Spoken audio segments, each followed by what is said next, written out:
चाहे मंजिल कितनी भी मुश्किल हो, उसे पाने में उतना ही मजा है।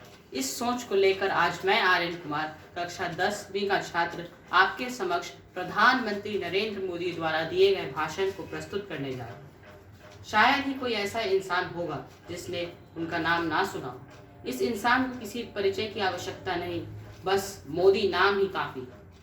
इनका जीवन संघर्षों से भरा है। रेल के डिब्बे में चाय बेचने से लेकर भारत के प्रधानमंत्री बनने तक का उनका सफर हम सभी को बहुत प्रेरित करता है।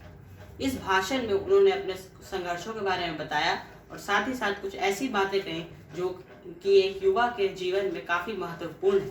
तो आइए शुरू करते हैं। सबसे पहला, खुद पर विश्वास।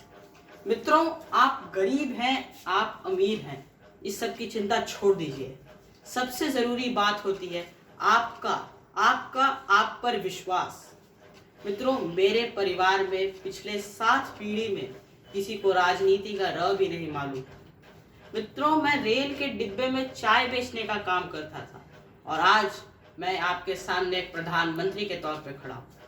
मित्रों, यदि आपके दिल में देश के प्रति कुछ करने के लिए जज्बा है, कुछ आग है, तो निकल पड़िए दोस्तों, रास्ता अपने आप मिल जाएगा।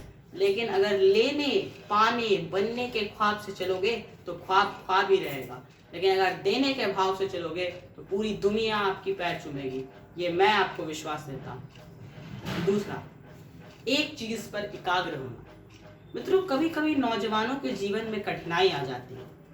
कभी सुबह किसी क्रिकेटर की फोटो देख ली, उसकी प्रशंसा सुनी तो मन करता है कि क्रिकेटर बनूं। इसी तरह दोपहर को लगता है कि हीरो बनूं, शाम को राजनेता बनने का ख्वाब आता है। मित्रों, आपको कई ऐसे लोग मिलेंगे जो एक दिन में 3-3 योजनाएं रखते हैं और ज्यादातर इन इच्छाओं की बाल मृत्यु हो जाती है। और आप सभी को मैं कहना चाहता हूं कि यह वह इच्छा भी क्या इच्छा जिसकी बाल मृत्यु हो जाए।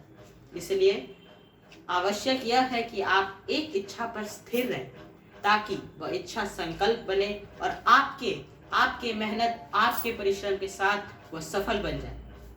तीसरा, दूसरे को देखें और सीखें। मैं बताने जा रहा हूं उस लड़के के बारे में जिसने पोलियो से ग्रसित रहते हुए भी अपने बूट पॉलिश काम को भी एक पूजा बना लिया। मित्रों, मैं देख रहा था उस 15 साल के युवा को जो पोलियो से ग्रसित था। काफी मुश्किल से वह ट्रेन में चढ़ा और सबके पास जाकर बूट पॉलिश करने के लिए जूता मांगा। कुछ दया के भाव से दे भी देते तो वो अपने कार्य करते समय अपने ग्राहकों को अखबार देता, उसमें साथ ही कुछ लिखता।